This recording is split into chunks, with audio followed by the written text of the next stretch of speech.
Retornando à nossa aula, nós encerramos que o capítulo 4, ele terminava com a expressão: assim a obra da casa de Deus em Jerusalém foi interrompida, e isso até o segundo ano do reinado de Dário, rei da Pérsia.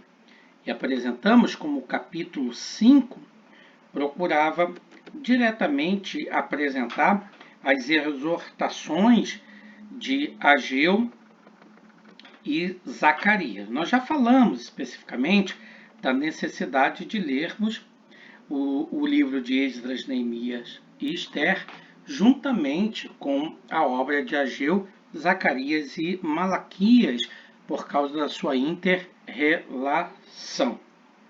Não é isso? Agora, o que a gente observa no primeiro momento é que Ageu e Zacarias, eles presenciaram os fatos aqui descritos, principalmente a oposição.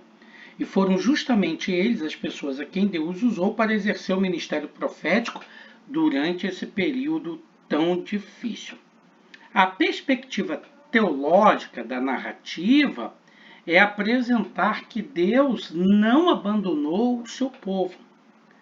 Há, portanto, a continuidade do ouvir a palavra e a exortação de Deus mediante os seus profetas inspirados, Ageu e Zacarias. Então, a gente pode citar como exemplo dessa assertiva que Zorobabel foi bastante elogiado nos escritos de Ageu, bem como nos escritos de Zacarias, e mesmo ocorreu com Jeshua, pois você vai encontrar dois registros honrosos referentes a esse grande líder em Zacarias, no capítulo 3 e também no capítulo 6.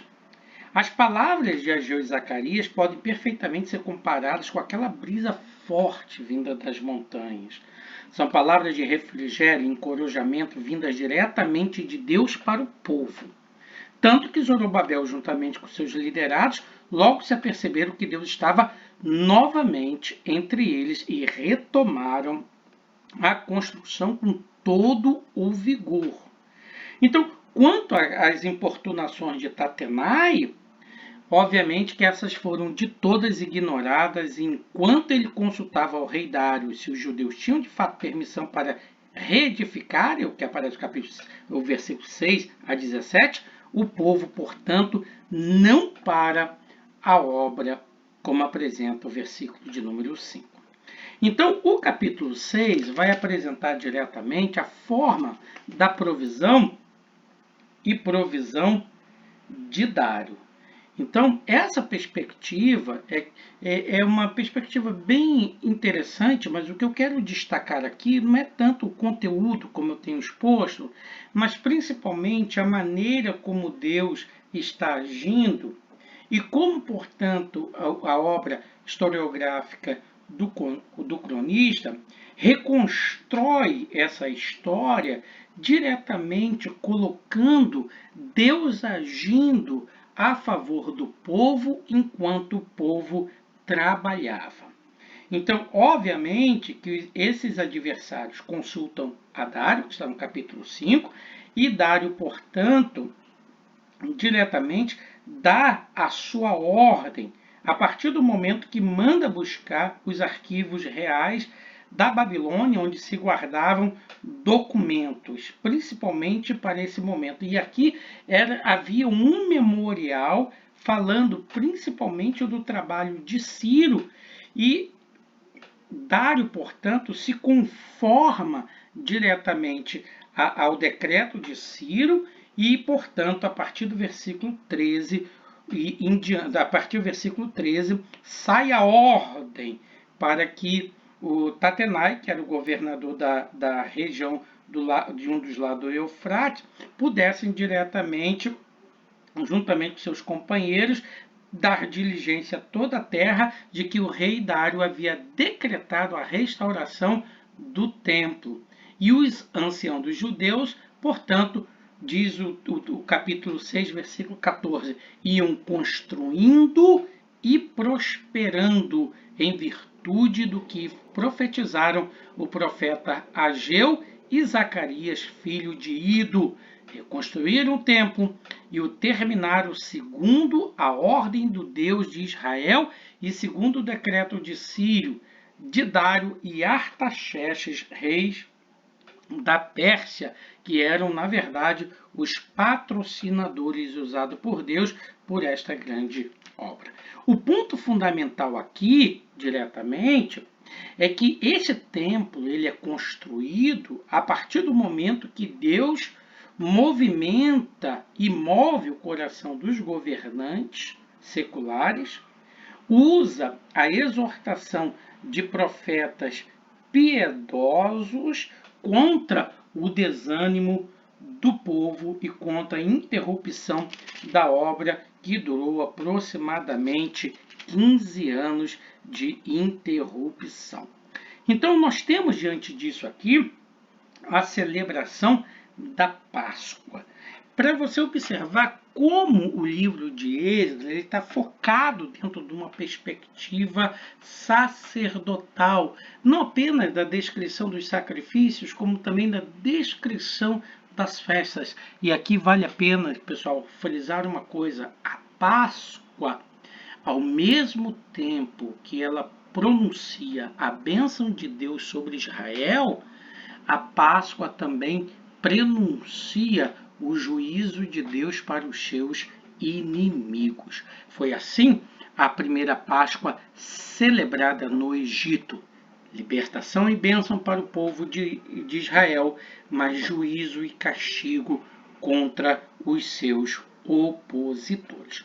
Nós temos então agora uma segunda sessão que vai do capítulo 7 até o 10, e nós temos aqui a preparação e comissão de Esdras, que eu já falei um pouco na nossa primeira aula, e nós vamos diretamente dar aqui apenas alguns dados, não tanto teológicos, mas diretamente mais históricos. Quando você analisa diretamente as duas sessões desse livro, a primeira sessão, que vai do capítulo 1 ao 6, e a segunda sessão, que vai do capítulo 7 ao 10, nós temos aqui paralelos, tá, pessoal? Olha só, na primeira sessão, a volta com Zorobabel, eu tenho o decreto de Ciro, que é o capítulo 1, versículo 1 a 4. Do 7 ao 10, eu tenho o decreto de Artaxerxes, que é o capítulo 7, versículo 1, 11 e 26. Na volta com Zorobabel, eu tenho o grande líder Zorobabel, 1:8. Na segunda sessão, eu tenho o grande líder Esdras, o escriba, capítulo 7. Com a volta de Zorobabel, eu tenho os nomes e número dos acompanhantes de Zorobabel, que é o capítulo 2, do 3 a 65. E na volta com Esdras, eu tenho os nomes e número dos acompanhantes de Esdras, que vai do capítulo 8, versículo 1 a 20. Na volta com Zorobabel, eu tenho os utensílios sagrados e presentes, que é o capítulo 1, versículo 6 a 11, e o capítulo 2, versículo 68 e 70. Na volta com Esdras, eu tenho utensílios sagrados e presentes, que é o capítulo 7, versículo 15 a 22, capítulo 8, 24 a 35. A volta com Zorobabel, eu tenho a chegada a Jerusalém, que é narrada no capítulo 3, versículo 1, e a volta com Esdras, eu tenho a chegada em Jerusalém, que é narrada no capítulo 8, 32. Na volta com Zorobabel, tem o ministério profético de Ageu e Zacarias, que é o capítulo 5, versículos 1 a 6 e 14, mas na volta com eles eu tenho o ministério intercessório de Esdras, no capítulo 9, versículo 1 a 15. Uma das lições que eu aprendi diretamente dentro desse quadro é que o livro de Esdras ele faz uma interseção entre esses dois grandes vultos e personagens. O primeiro com Zorobabel e o segundo com Esdras, na qual cada um deles, no seu devido tempo, com as suas devidas funções, com seus devidos acompanhantes, com os seus devidos presentes e riquezas, chegaram a Jerusalém e cada um deles sob o ministério de Ageu e Zacarias e Esdras com o seu próprio ministério da lei. Olha, um ponto interessante aqui é que a gente percebe a partir do capítulo 7 a 10, a diminuição do ministério profético da narrativa de 10 a 7, porque Esdras estava interpretando a lei, a verdadeira profecia. Então, quando nós olhamos esse paralelo do livro de Esdras, fica claro, portanto, que vemos uma interseção entre essas duas seções, que é a reforma moral do povo por Esdras, que é o de 7 a 10, e a reforma e restauração do templo, que é do 1 a 6. Então, entra em cena, a partir do capítulo 7, um novo personagem, que é Esdras, o escriba, e o capítulo vai iniciar muito bem. Passadas estas coisas, e isso alude ao fato de haver um grande intervalo entre o capítulo 6 e o capítulo 7, de aproximadamente 60 anos. Ou então, vejamos, o grupo que regressa com Zorobabel saíram no primeiro ano do reinado de Ciro, que é o capítulo 1, versículo 1, ou seja, no ano 536 a.C.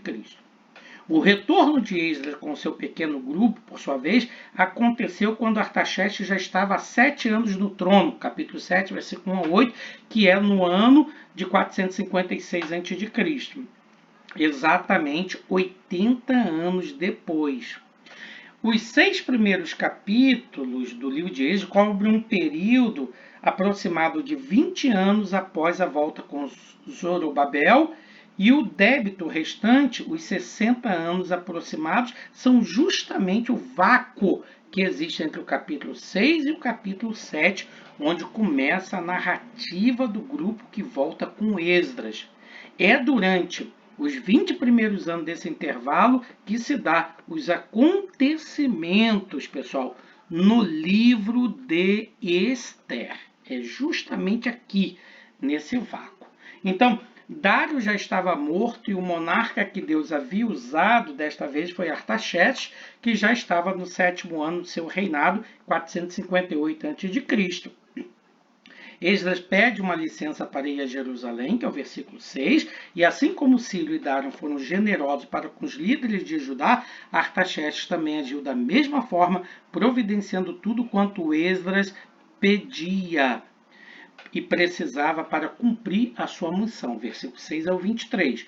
E como todo aquele que teme a Deus, Esdras não tarda em reconhecer que era Deus mesmo que havia feito tudo isso acontecer e dar a ele o louvor e a honra perene, que são os versículos 27 e 28, que está a adoração de Esdras a Deus. Bendito seja o Senhor, Deus de nossos pais, que deste modo moveu o coração do rei para adornar a casa do Senhor em Jerusalém, e que estendeu para mim a sua misericórdia diante do rei, dos seus conselheiros e de todos os seus príncipes poderosos.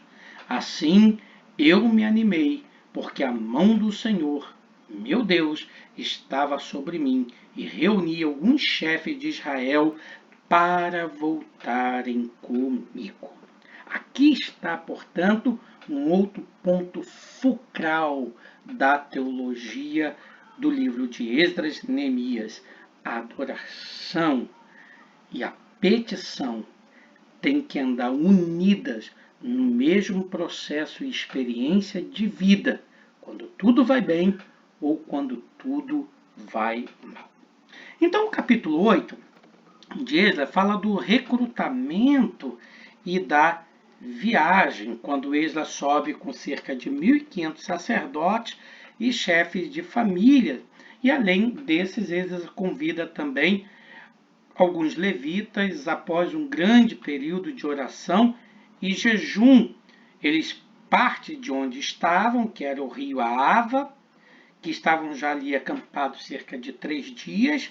A comitiva já havia viajado 9 dias desde a Babilônia para estar no ponto onde estavam, pois no capítulo 7 e 9, eles partiram no dia 1º do primeiro mês, e no capítulo 8, 31, partiram do tal rio Ahava no dia 12 do primeiro mês. Descontado, então, esses 3 dias em que ficaram acampados, temos então 9 dias. E aí eles precisavam mesmo parar para orar, jejuar e pedir a Deus uma jornada feliz, já que não eram poucos os valores que estavam levando.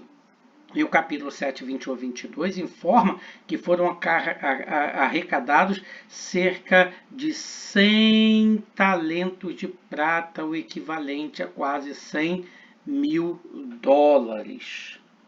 100 coros de trigo, que daria em torno de 22 mil litros. 100 batos de vinho, que dá cerca de 2.361 litros, e 100 batos de azeite, que dá 2.361 litros, e sal à vontade. Obviamente, isso tudo fazia que eles fossem presas atraentes de salteadores, com agravante de que Esdras não havia pedido da parte do rei Artaxerxes uma escolta para lhe dar cobertura na viagem, e não fê-lo, na verdade, como eu já disse aqui, por pura vergonha, pois do contrário, certamente teria sido atendido também nesse quesito imprescindível. E aqui Esdras está apresentando de como Deus está caminhando com o seu povo. Em Jerusalém, ele está agindo por meio do profeta Ageu e Zacarias, exortando o povo sobre a liderança de Zorobabel para a reconstrução do templo e do altar.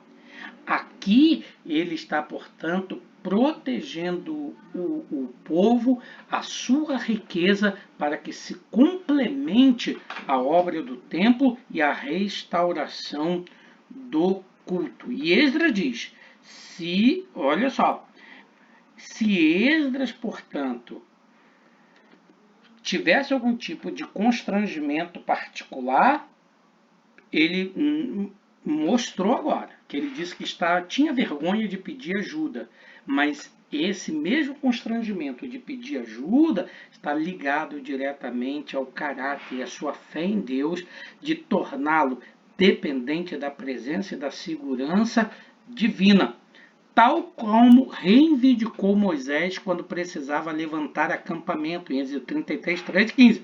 Se a tua presença não for comigo, não vai comigo, não nos faça subir deste lugar. Veja, portanto, como nessa fase de restauração, Esdras é apresentado como um segundo Moisés, pessoal. Foi isso que eu já disse em ocasião anterior a respeito da função de Esdras como segundo Moisés. E aqui nós temos uma outra e clara definição dessa relação. De fato, Deus honra a fé de Esdras, conforme os argumentos que havia usado para dispensar a escolta do exército de Artaxerxes, como diz o versículo 21, e chegaram a Jerusalém na mais perfeita paz. E o próprio Deus lhes livrou das ciladas que eles encontraram pelo caminho, como disse o versículo 31. Então foi uma viagem de alto risco, chegaram bem e demoraram cerca de 4 meses para correr os 1.448 quilômetros que separavam a Babilônia de Jerusalém. Cerca de 4 meses para percorrer tudo isso, numa marcha média de 11 quilômetros ao dia.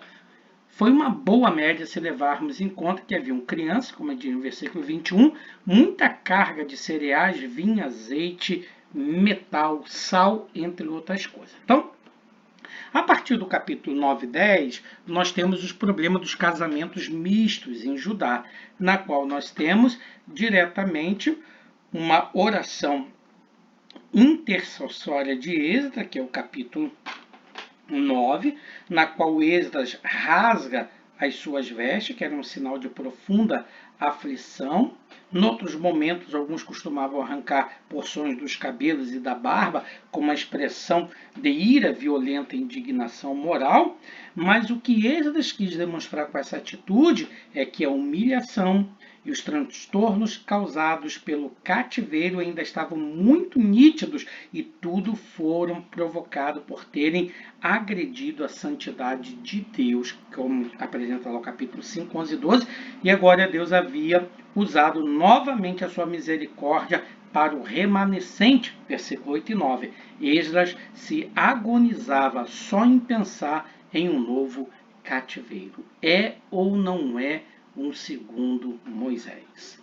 Então, no capítulo 10, há, portanto, o compromisso da separação do povo.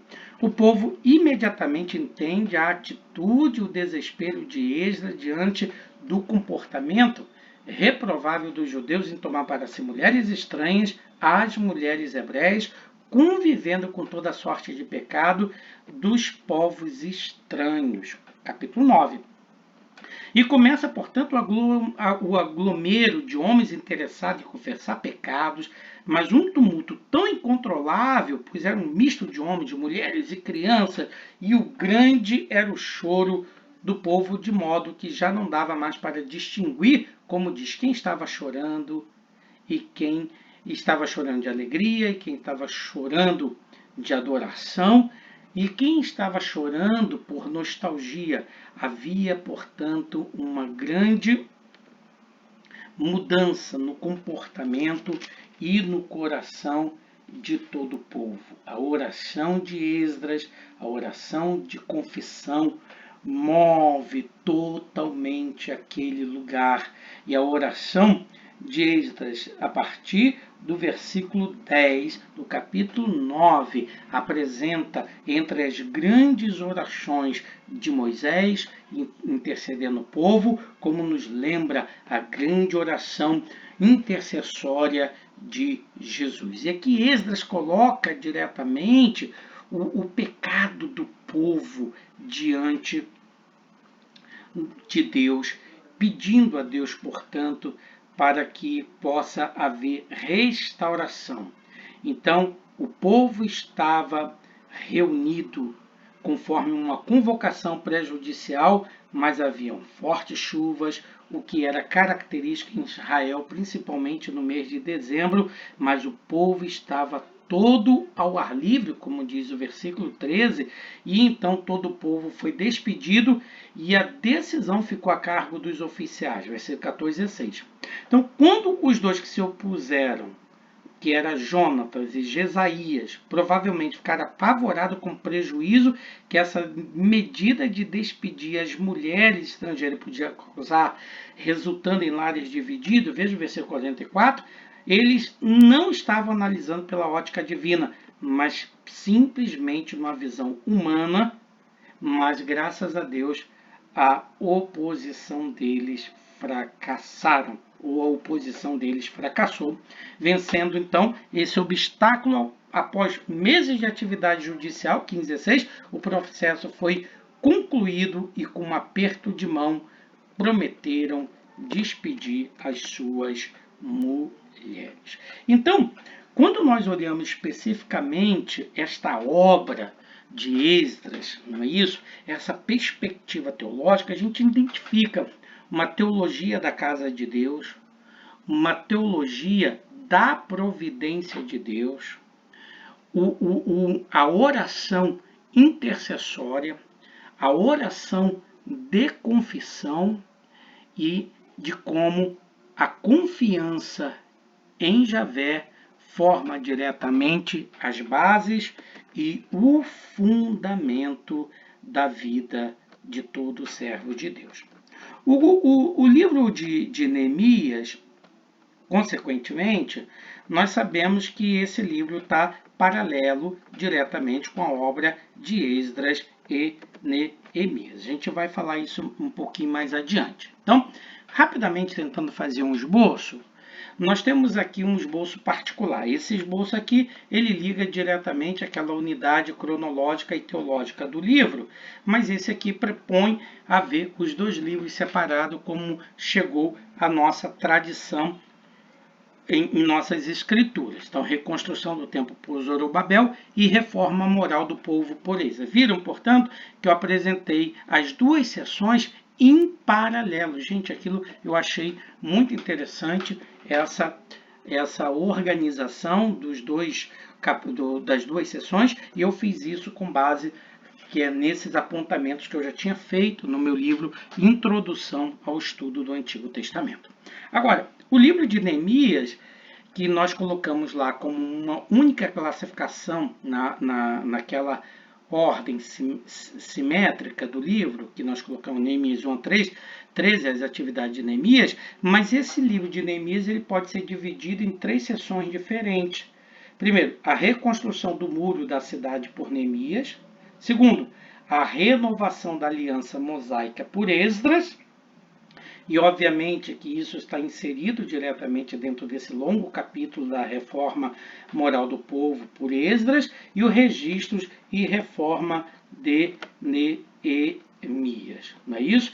Então, esse livro de Neemias, ele comporta essa historicidade do período de reconstrução e restauração que durou os 100 anos que se seguiram ao cativeiro babilônio. Neemias chega a Jerusalém provavelmente no ano de 444 a.C., e já haviam se passado cerca de 94 anos desde o dia em que Ciro deu o seu decreto.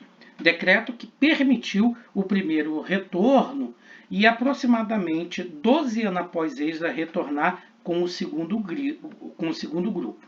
Neemias concentra seus esforços e atenção na reconstrução dos muros de Jerusalém, conseguido, gente, em 52 dias. Esdras e Neemias, eles têm, então, algumas particularidades que situam diretamente os seus caráteres em comum. Uma fé inabalável, são voltados à oração, patriotismo acentuado e uma tremenda vontade de fazer algo em prol dos seus concidadãos. No entanto, há uma grande diferença entre ambos. Esdras era o professor da lei, cujo principal interesse era a restauração da vida espiritual, ao passo que Neemias era um governador civil, embora também não era displicente com a sua religião, mas sua atenção se voltou mais para a reconstrução das defesas militares e da segurança civil da nação que estava renascendo. Então ele completa um trabalho árduo, que é a restauração do templo. E assim, um Neemias e um Esdras se complementam mutuamente. Então, a obra de Neemias, que leva o seu nome, sugere, obviamente, que Neemias tem escrita partes dessa obra quando nós estudamos principalmente as memórias de Neemias em Eu e a outra narrativa em Ele. Não é isso? Nós sabemos que ele era da corte do rei da Pérsia, servia como copeiro do rei Artaxerxes. E o que ele discute? Ele discute mais especificamente a reconstrução do muro e a renovação da aliança. Então, o livro de Neemias, especificamente, ele vai desde a primeira viagem de Neemias a Jerusalém para dar início às obras de reconstrução dos muros, até a restauração do culto no templo e as devidas reformas civis, morais e religiosas que foram concluídas na segunda viagem, cobrindo um período de aproximadamente 12 anos, que vão de 446 a 437. Então, uma das questões que o livro nos ensina é que Deus está interessado no destino dos indivíduos e das nações. Os cativeiros assírio, babilônio tiveram razões meramente humanas com base na ganância e na violência dos homens, ou na desumanidade dos homens contra os homens. Porém, esses cativeiros também foram castigos bem merecidos das nações de Israel, do Reino do Norte, e de Judá, Reino do Sul, face os seus pecados e apostasias que formavam multidão. Então, esses juízos divinos sempre também são remediáveis e restauradores e não apenas vingativos. Então, o propósito de Deus, operou através de nações como a Síria, a Babilônia e a Pérsia, mas também operou por meio dos recrutadores ou restauradores da nação de Israel, como Esdras, Neemias, Zorobabel, Josué, Ageu e Zacarias, sem falarmos em outros profetas que haviam advertido e instruído as nações de Israel e de Judá em tempos críticos, como Jeremias, Isaías ou mesmo alguns dos profetas menores, como a classe. Então, a essa unidade literária Esdras, Neemias faz parte desse quadro maior, relatando-nos os anos críticos, pessoal, durante os quais Judá teve um novo início histórico em Jerusalém, tendo assim preservado tanto a sua identidade nacional quanto o destino do povo hebreu. Então, as catástrofes posteriores, como a dos tempos dos Macabeus, da dominação romana e da grande dispersão mundial, não foram capazes de anular os propósitos de Deus com Israel. As profecias bíblicas falam acerca dos significativos eventos futuros que porão Israel à testa das nações na terra. E Neemias faz parte desse grandioso propósito divino que tem prosseguimento, apesar dos grandes obstáculos que ocasionalmente parecem diminuir o ímpeto ou mesmo desviar a direção do seu fluxo. Então, se você olhar diretamente o livro de Neemias, você vai ver, por exemplo, a reconstrução dos muros da cidade, que vai do capítulo 1 até o capítulo 7. Então, nós temos que os fatos que ocorrem diretamente no livro de Neemias têm início no ano 446 a.C., que é 90 anos após a volta do primeiro grande grupo com Zorobabel, que vão com ele cerca de 50 mil pessoas. 70 anos após a reconstrução do muro, 70 a 80 anos, e 12 anos após o retorno de Esdras com seu pequeno grupo, que era em torno de 2.000. Então, o livro ele é uma lição sobre oração, sacrifício e tenacidade.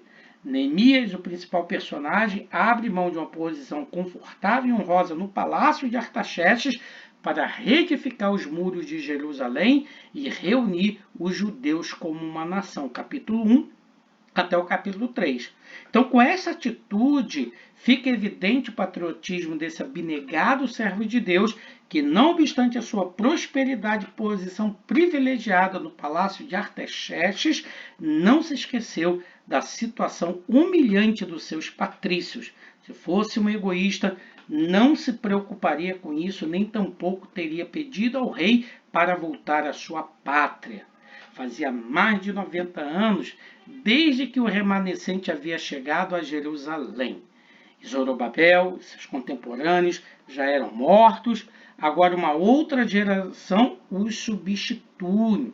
Então, as condições morais e espirituais dos judeus estavam longe de ser satisfatórias. Príncipe, sacerdote, levita, todo o povo haviam assumido muitos casamentos mistos com nações idólatras que os cercavam, e embora não tivessem adorado ídolos, mesmo assim se mostravam coniventes com a idolatria, permitindo sua infiltração e colocando em risco a geração seguinte. Se essa fusão do remanescente com os gentios que habitava a Palestina não fosse detida por Neemias, isso significaria a completa aniquilação dos judeus como povo separado. Então, o ambiente judaico, nesse caso, não era confortável quando Neemias chegou a Jerusalém 12 anos depois de Esdras. Os muros de Jerusalém estavam arruinados, suas portas queimadas, desanimando os olhos e o coração de qualquer pessoa que o visse. As condições econômicas eram de miséria e desprezo, e alguns tinham mesmo chegado aos extremos de hipotecarem seus bens aos judeus que se encontravam em situação pouco melhor. Capítulo 5, versículo 3. O sábado estava sendo quebrado por mercadores e outros motivos, para que até mesmo por questão de sobrevivência. Eis aí então um panorama geral desse livro. O livro de Neemias, portanto, vai marcar o início das 70 70 semanas de Daniel, capítulo 9, 25, e vai fornecer o contexto histórico para as profecias de Malaquias. Neemias venceu as ameaças de ataques, tomando sábias medidas defensivas, capítulo 4, 1, 23, enfrentou francamente a desunião interna e dando exemplo pessoal, capítulo 5, versículo 1, 19, bem como agiu com prudência diante das falsas acusações, capítulo 6. E Neemias, portanto, ele deixa transparecer claramente que ele tinha um plano de trabalho, qual era organizado, e era organizar a construção em diversos grupos, todos agindo simultaneamente e cada qual responsável por sua parte no muro, é o que diz o capítulo 3. O plano teve tanto sucesso que, apesar da oposição, o muro foi completamente reconstruído em pouco mais de 7 semanas, como apresenta o capítulo 6, versículo 15. Então, muitos foram esses obstáculos, muitos reveses que Neemias e seus liderados tiveram que enfrentar quando faziam a obra. E os desafios vinham tanto do lado externo, que eram os seus inimigos, quanto do lado interno. Olha só, os obstáculos externos. Ele fala no capítulo 4, do 1 a 6, de desprezo, de 4, 7 ao 23 de força, e do 6, do 1 ao 19 de astúcia dos seus inimigos. Interno, ele tinha o problema dos escombros, 4, 10, do medo do povo, capítulo 4, 11 a 14, e da cobiça de um judeu explorando o outro judeu.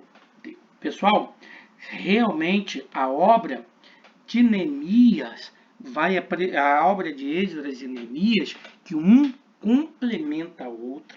E o próprio Neemias, ele teve, portanto, que fazer uma grande obra quase semelhante àquela que Esdras fez, viu? Quando é só você ver o capítulo 13, que você vai ver. Naquele dia, o livro de Moisés foi lido para o povo e nele achou-se escrito que os amonitas e os moabitas não deveriam jamais entrar na congregação de Deus, porque não tinham ido ao encontro dos filhos de Israel. E aí, nesse caso, vai se falar de quando Tobias é expulso do templo, de como ocorrerá a manutenção dos levitas por meio da restauração aqui desse grande líder, e como, portanto, a observância do sábado será restabelecida. Pessoal, isso aqui é muito importante porque nós vemos como diretamente a força de Neemias para poder fazer uma restauração. Olha, esse livro ele apresenta algumas características teológicas muito fundamentais que podem ser diretamente entendidas dentro do grande panorama da teologia de Esdras. Diz assim o versículo 30 ao capítulo 13: Assim eu os purifiquei de tudo que era estrangeiro e organizei o serviço dos sacerdotes e dos levitas, cada um na sua função. Organizei também o fornecimento da lenha em tempos determinados, bem como das primícias. E o livro encerra assim: Lembra-te de mim, ó meu Deus, para o meu bem. Que Deus possa te abençoar em nome de Jesus.